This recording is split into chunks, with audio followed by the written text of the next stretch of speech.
Roman, Mr. Chief Strategy Officer himself. Welcome to Mission Mentor, Roman. You're in the hot seat today. I am in the hot seat. Hi. I'm so excited to have you on today. This is going to be so fun. And we're doing something a little different. As you see, if you've been a part of Mission Mentor before, it's typically just me grilling all of the executives. Like, how did you get where you are? Today, what we're doing is we got Cindy on. Cindy is on Roman's team. Roman is Chief Strategy Officer who has marketing underneath him and is business development. Learning and development, excuse me. So you've got learning and development and marketing underneath you. So we thought it'd be really fun for Cindy to join in to ask some questions for you too, so that way we can kind of synergize, and she knows you better than I do. So we thought that'd be a really fun idea. So thank you both for being here today. We're so excited to be on Mission Mentor. So if you've never been a part of Mission Mentor before, the idea is that Roman is in the hot seat, right? He obviously is Chief Strategy Officer. That means that he has worked very hard to become the chief.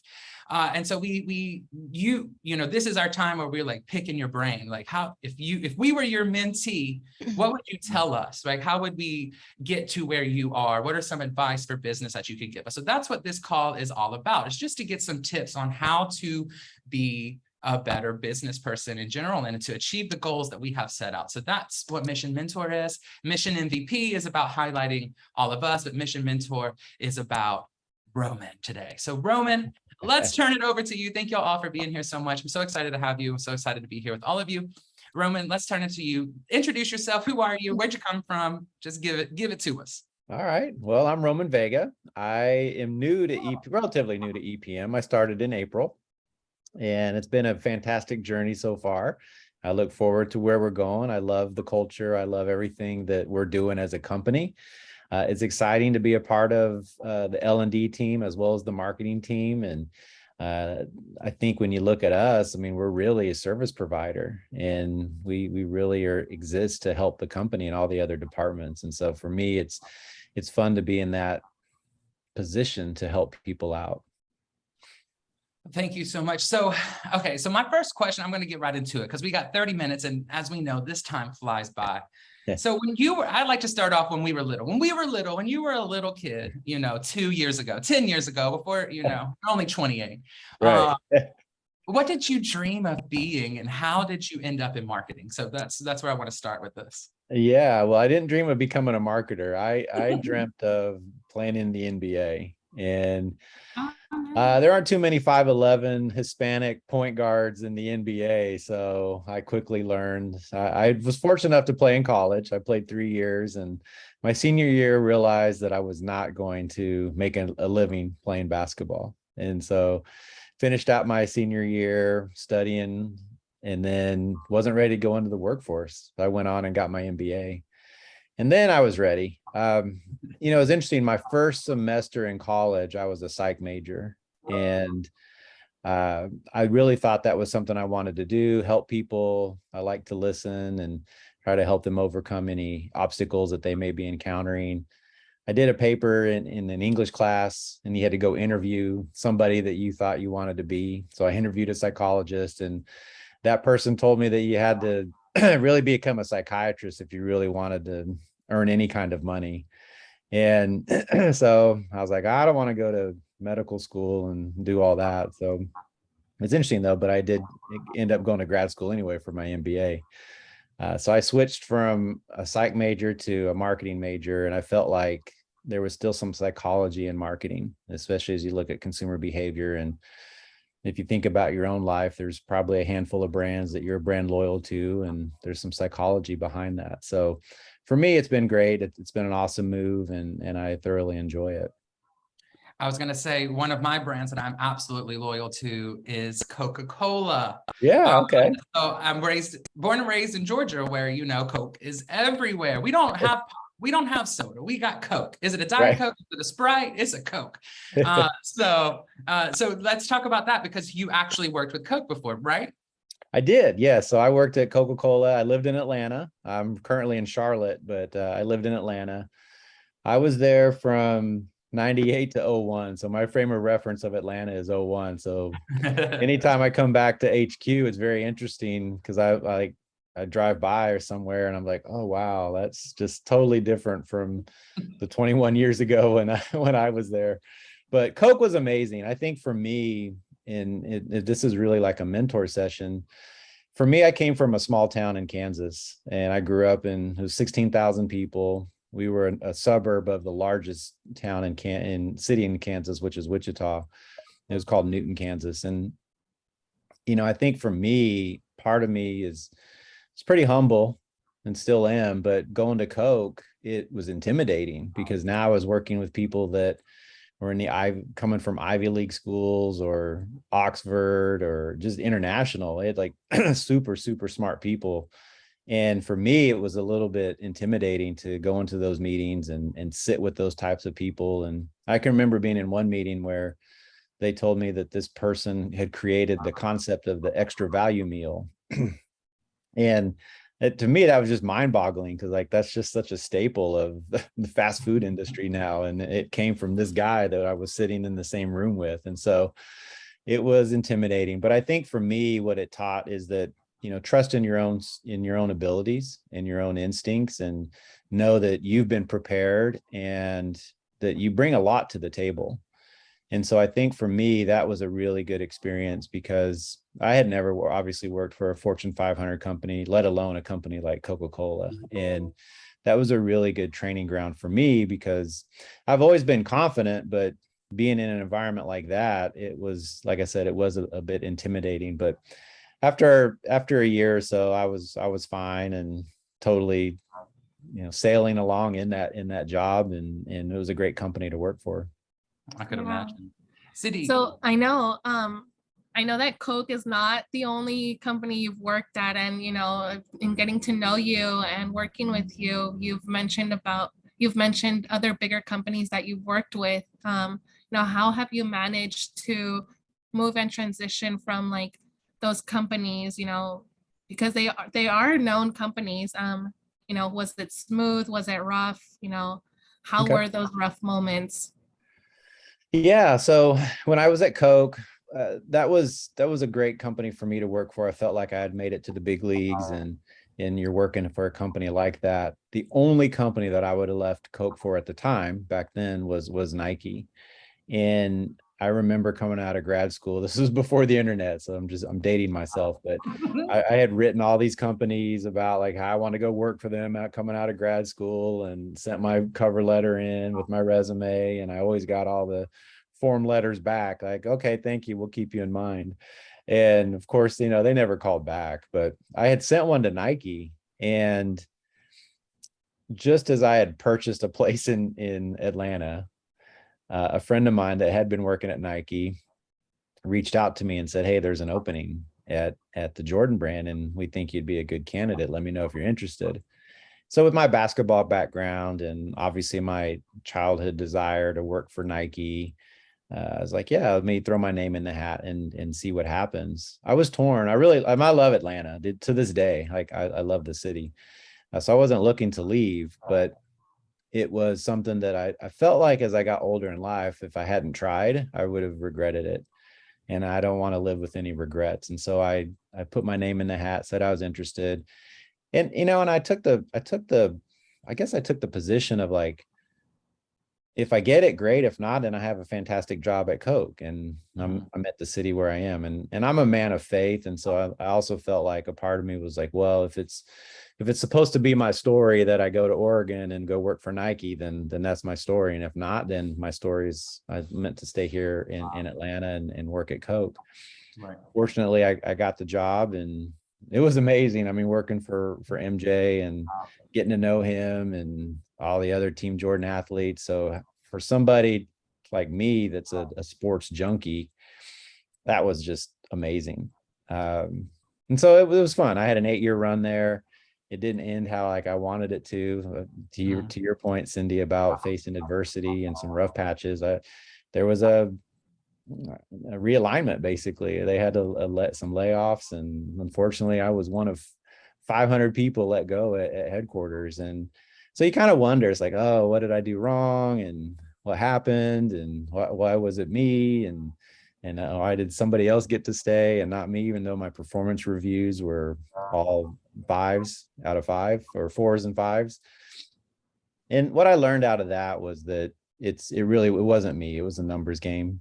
It was about money. I was replaced by 2 junior level people that combined probably weren't making the money that I was making. And so I had some hard feelings for them. I didn't buy Nike product for about 4 years. And then I got over it.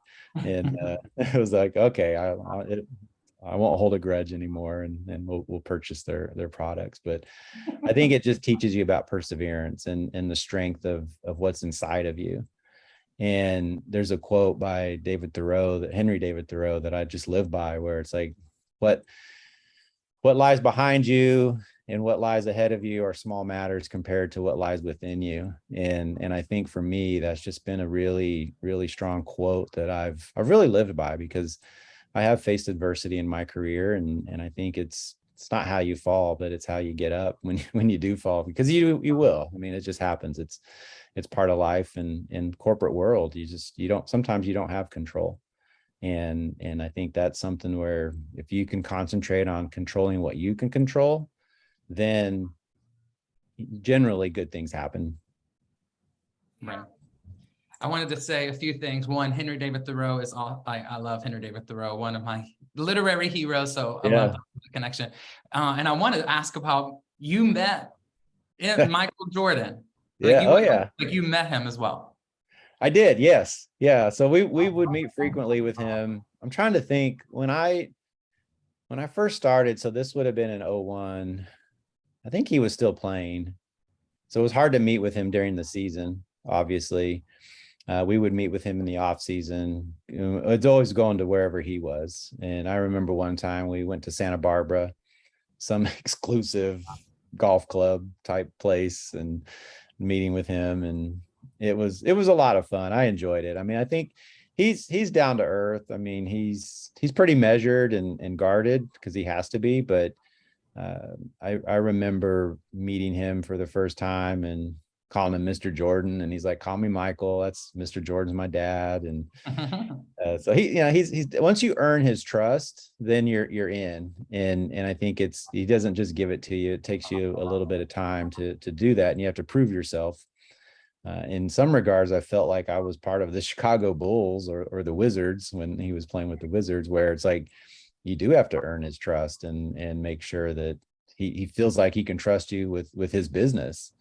Right. Do you know the game of basketball? Do you know the consumer? Do you know the product? Do you know what type of marketing message you want to convey? And how do you help ensure that we're selling out all the product? So it was a lot of fun, a little bit intimidating at times as well, but super great guy. Awesome. So you talk about like doing your best, right? And you've said that. I'm going to take over this next question, which I think that it's really wonderful. Like your time there with Nike ended outside of your control, right? You say you do your best and just know that, some things will be a good thing and some things, just might not work out. But what is the riskiest move you've made in your career? Yeah, I think, I guess for me, the riskiest move I would say was coming out of grad school, again, in Kansas. So I went to Wichita State University. It's the south central part of the state. A lot of my friends were in the Kansas City area.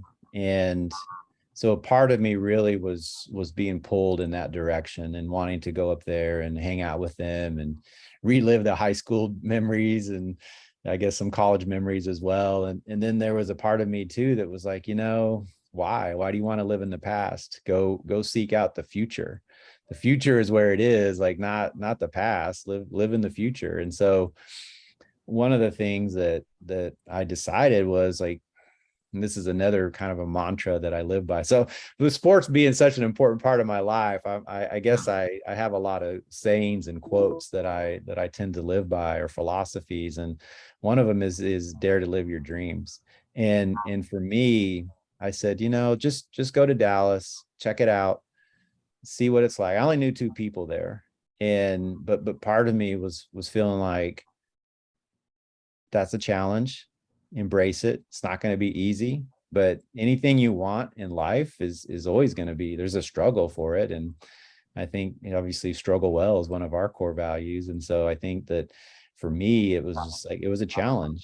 And having played basketball in college, I was still competitive. I'm like, yeah, go try it out, see what it's like. Now it took me 15 months to find like a real job. I was working at a front desk in a pretty exclusive health club just to make ends meet. And I was reaching a breaking point where I was like, man, did I make the right decision here? I think I'm Hispanic. I have an MBA.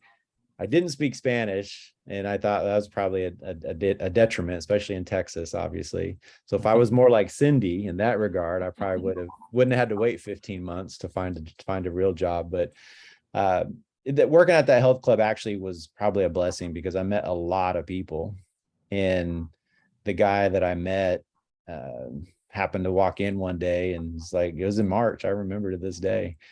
And he's like, hey man, I need an entry level person. He worked at an ad agency. I was like, all right, let's talk. And to this day, like, he's still a mentor of mine. And so for me, it was just, again, right place at the right time. And I think part of it too, though, like that was part of my journey. Like, it just was going to be, there was going to be a struggle to it. And for me, it was amazing. Yeah, I think, definitely the people that you meet along the way, turn out to be those people who are going to help you the most, and who you can seek advice from. So what's the biggest piece of advice that you would give to those of us who have like those aspirations to be chief one day?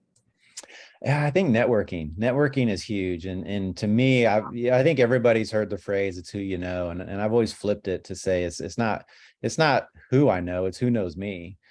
Because, okay, yeah, I mean, I know Michael Jordan, I know who he is, but if he doesn't know me, then what does that do? So I think for me, same thing, like here, if you're aspiring to become a manager or a director or VP or whatever role you're looking to attain, if that person above you, or they don't know who you are, then seek out ways where you can be introduced to them. And I think that whether it's a project that's extracurricular in terms of like, it's not, maybe not part of you, but maybe your manager comes in and says, hey, there's a new project that the company's looking for, basically a task force, raise your hand, sign up for it. I think that's a great way to expose yourself to new learning opportunities, but also expose yourself to other people. I think I'll give an example of, for me, Cindy and I are working on a program, and we've been working with Diana Claycomb. And I think for me, I didn't know who she was. And it's been great for me to be exposed to her area and learn a lot more about that area and that function. And it's nice to know that this is the work that we're working on is helping out the company. And so I would encourage anybody to take advantage of those types of opportunities when they present themselves.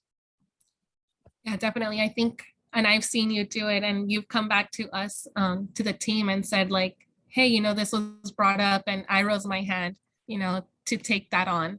And so, being a part of those projects for me is exciting, because it's a learning opportunity for me, and a growth opportunity as well.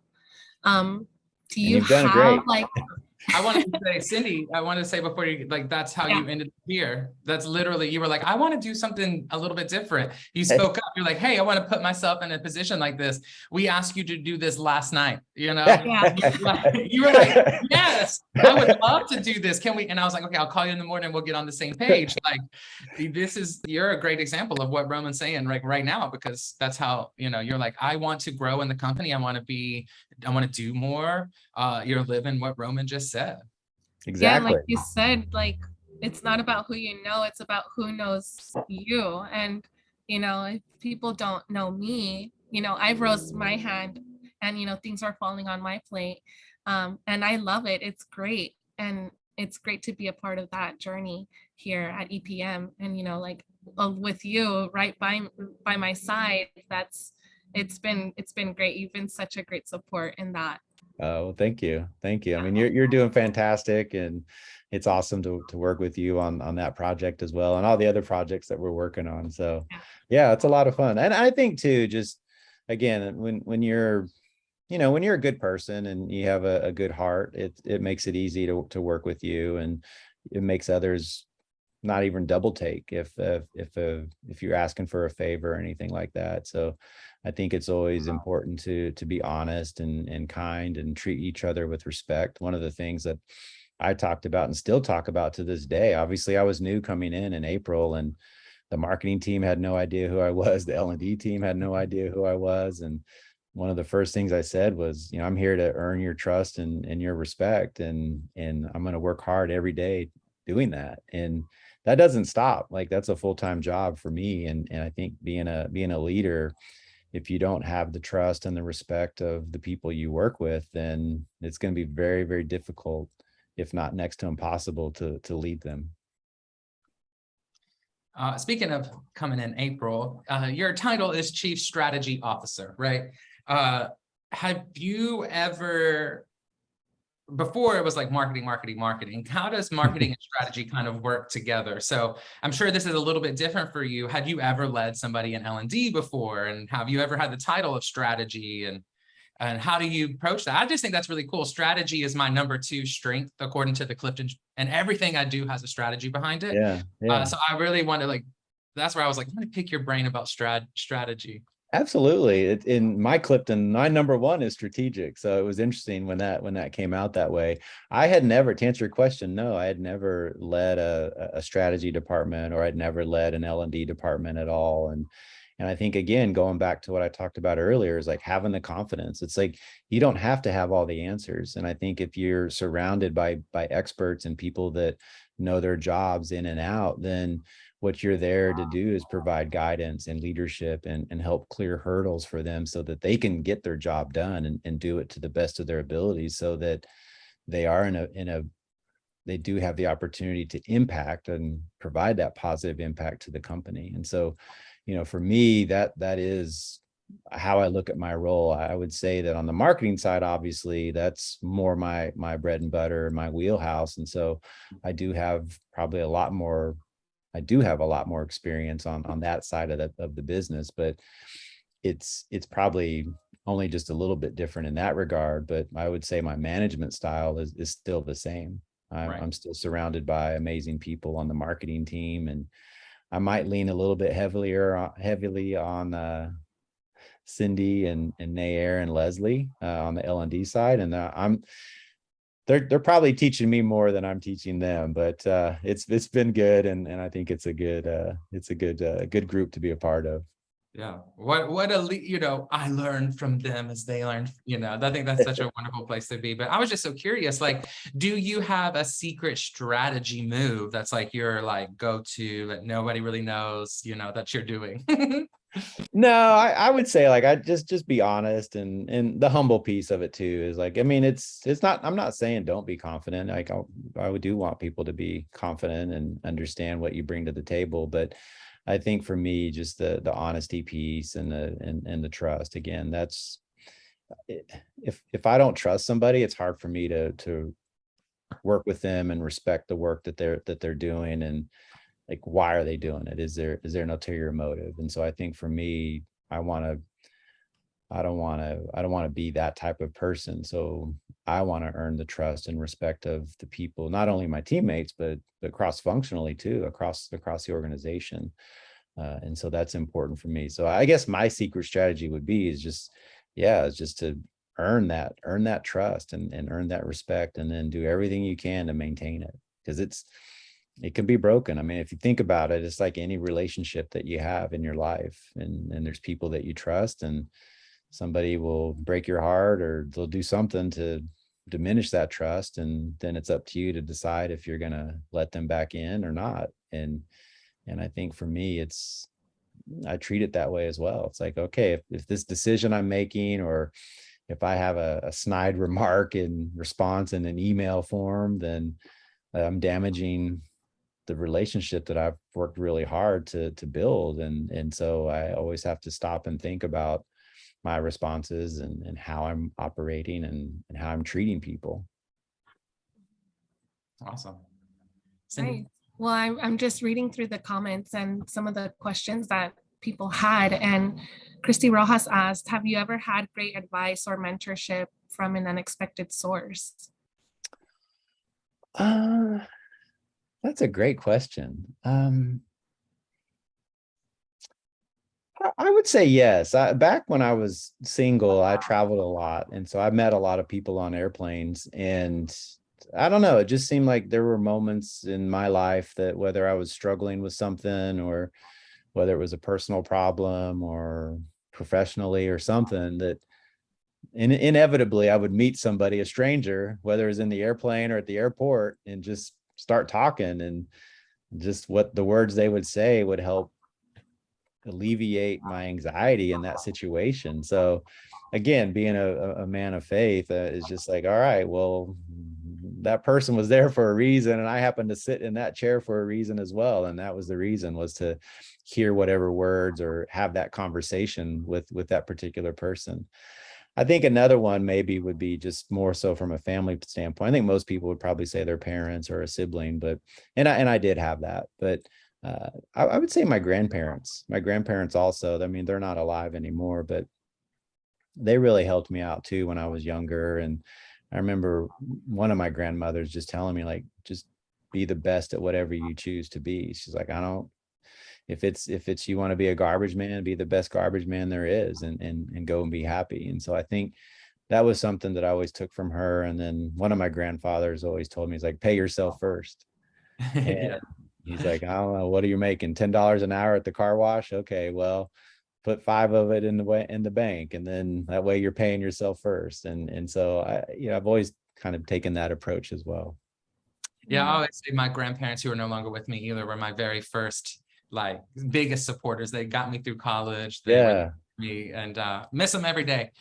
So I understand that. You're like, oh, it's just so great. Now I'm going to ask another question that Vicky asked, and she said, in your career field, is it difficult? And this is a really interesting question. So thank you, Vicky. It said, is it difficult to switch companies due to product familiarity? I said it right?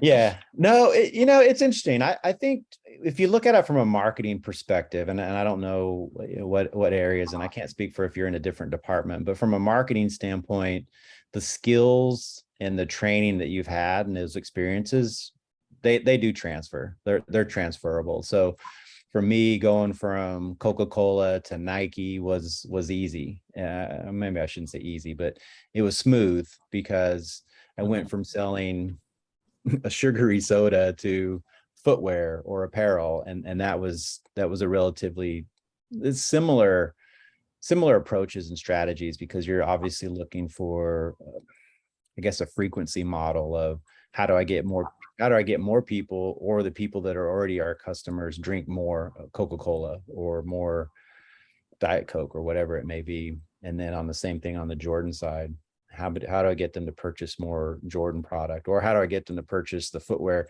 and the shirt that goes with the shoes from a color standpoint? So it wasn't for me. And I think just marketing wise, it just, as long as if I'm a consumer of the product, I would say, and I'm not saying this, I don't want to offend anybody, but I'm not a smoker. And I purposely haven't applied to any cigarette companies, because I think it's more along the lines of, I don't know that I could truly market that product, because I don't really know the benefit of it. I don't know what it provides. And so I can't speak to it authentically. So it's things like that where I couldn't credibly do something like that and be a true marketer in that regard. But the others, no. I do get that question, because I've gone from like sports marketing and consumer packaged goods into mortgage. Right. And how does that translate? And you say mortgage is like, okay, well, it's not like you're getting a mortgage every day, every week, or anything like that. And so I think for me, this boils down to, I do think you can create brand loyalty in the mortgage industry. And I think that goes down to a lot of times, I hear Steven talk about it, where it's relationships. And how do you treat your customers? How do you treat your partners? How do you treat your vendors?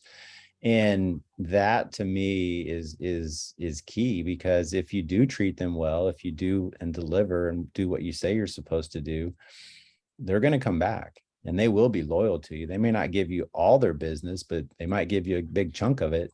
And I think that's really what we're looking for and what we're striving for, is to build EPM as an industry leader. And again, like I said in the beginning, I'm excited about where we're going and what we have in forward and in front of us. As you look at striving to be a top 10 lender and you think about that, that's huge. And for me, I'm excited about that, going back to the competitiveness of like, I know the road it's going to take to get there. And obviously there's a lot of work ahead of us, but that's part of the fun. And I think at Nike, their mission statement is like, there is no finish line. And I think for me, that's something that truly is, I embrace that. Like it really is about the journey. It's not about the finish line.